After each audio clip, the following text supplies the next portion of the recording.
اور یہاں پر آپ کو بتائیں کہ collector customs dry fruit Sialkot Faiz Ali کی احکامات کے پیش نظر ایڈیشنل کلیکٹر سیالکوٹ علی زیب خان کی زیر نگرانی اینٹی اسمگلنگ ونگ کی نان کسٹم پیڈ گاڑیوں کے خلاف ریجن بھر میں بھرپور کارروائی کی جا رہی ہے۔ اس حوالے سے مزید جانتے ہیں گجرانوالہ سے اپنے نمائندے محمد ندیم ڈار کی اس رپورٹ میں۔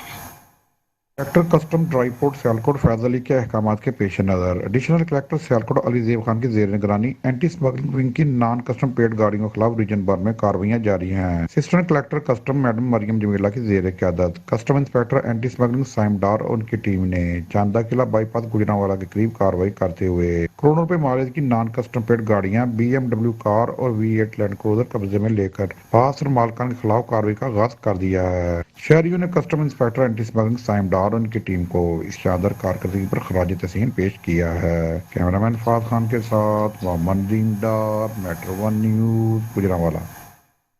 اور اب خبر دیں گے آپ کو کہ روڑپا